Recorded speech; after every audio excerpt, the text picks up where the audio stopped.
किसने पता ही नहीं, परसों तो मैं नहीं देखा। चलिए भाई साहब, एक और आपको हम खबर सुना देते हैं जो कि बहुत ही संगीन मामला है। इस मामले में वे भाई आपको एक पत्नी ने अपने पति को हत्या कर देती है और हत्या करने के बाद पुलिस को इतना गुमराह करती है, इतना गुमराह करती है कि भाई साहब कुछ समय तक पुलिस भी गुमराह हो गई थी। चलिए हम पूरी कहानी बताते हैं कि आखिरकार ये घटना कहां की है और कैसे इस औरत ने कितनी चालाकी से अपने ही पति का गला काट देती है और उसके बाद पुलिस को ना पूरे प्रशासन को एकदम से चकमा देकर गोल गोल घुमा देती है और इस मर्डर का जो आरोप किसी और के ऊपर डलवा देती है।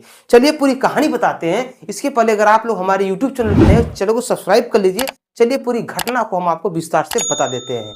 भाई साहब, हरीमपुर में पत्नी ने पति को काट काट के मौत के घाट उतार दिया। भाई साहब, इन लोगों के बीच में एक मामूली सा फैमिली झगड़ा होता है। अब फैमिली झगड़ा को लेकर औरत को इतना ज्यादा गुस्सा आता है, इतना ज्यादा गुस्सा आता है कि वो ताबड़तोड़ भाई साहब अचानक अपने पति के ऊपर चाकुओं से हमला कर कर पति को मौत के घाट उतार देती है। उसके बाद भाई साहब उसको लगता है कि मैं फंस जाऊंगी। उसके बाद भाई साहब उसने एक बहुत ही बड़ा गेम रचती है। गेम में रचती है कि वो रोना धोना स्टार्ट कर देती है, अपने हाथ में भी थोड़ा बहुत जख्म मार देती है चाकू से। उसके बाद प्रशासन को फोन करती है और चीख चीख के चिल्लाती है कि मेरा सुहाग छिन गया, कुछ लोगों ने नकाब पोशी लोगों ने आया, मेरे पति को मार दिया, मेरा मुंह ढक कर चले गए थे, मैं बर्बाद हो गई, मैं तो लुट गई, मेरा सुहाग चला गया। भाई साहब इतना रो रही थी वो महिला, इतनी रो रही थी कि प्रशासन भी एक बार चकमा खाया था। अरे यार, इस महिला के साथ में बहुत ज्यादा अन्याय हुआ है।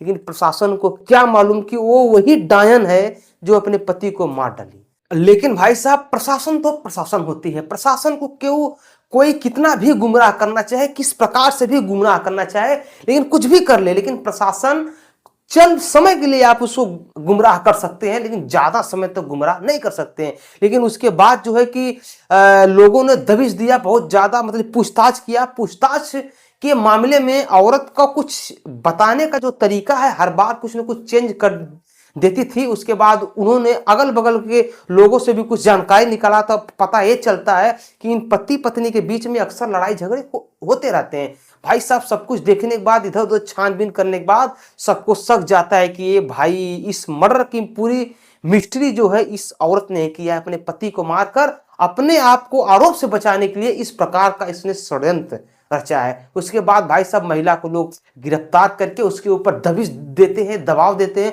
उसके बाद महिला ने पूरी कहानी को, पूरे आरोप को उगिल देती है, पूरी घटना को बयान दे देती है, अपने ऊपर आरोप ले लेती है कि मेरे इन्हीं कारणों की वजह से मैंने मतलब कि गुस्सा में आकर इस प्रकार का अंजाम दे दिए। भाई साहब क्या बोलूं मैं, क्या बोलूं। आज के समय में इतना ज्यादा हादसा हो रहा है, पिछले 15 दिन से भाई साहब रोज हादसा, मर्डर, बलात्कार, लूटपाट, तमाम रोज हादसा हो रहा है। अभी भाई साहब आपने मेरठ की घटना सुनी होगी, औरैया की घटना सुनी होगी, प्रतापगढ़ की घटना सुनी होगी, गोरखपुर की चौरी चौरा घटना सुनी होगी, संत कबीर नगर की सुनी होगी, आजमगढ़ की सुनी होगी। अब आपने हरीमपुर की भी घटना देख लीजिए। भाई साहब ये सब घटनाएं देख के भाई साहब एकदम से मन जो पूरा व्याकुल हो चुका है। ऐसा लगता है कि यार ये क्या हो गया, एकदम जंगल राज कहां से आ गया है। इसमें जंगल राज आने का कारण आप यही बोलेंगे कि प्रशासन। भाई साहब प्रशासन की कोई कमी नहीं है, प्रशासन चुस्त है, दुरुस्त है, एकदम से कार्रवाई कर रही है। लेकिन फिर भी भाई साहब पब्लिक को क्या हो गया है, कैसी मानसिकता हो गई है कि भाई साहब इस प्रकार के अंजाम को, इस प्रकार के कांड को अंजाम दे रहे हैं। फिलहाल में आप क्या कहना चाहेंगे नीचे कमेंट कीजिए। हम मिलते हैं अगले वीडियो में, तब तक के लिए नमस्कार, बाय, प्रणाम, हर हर महादेव, जय श्री राम।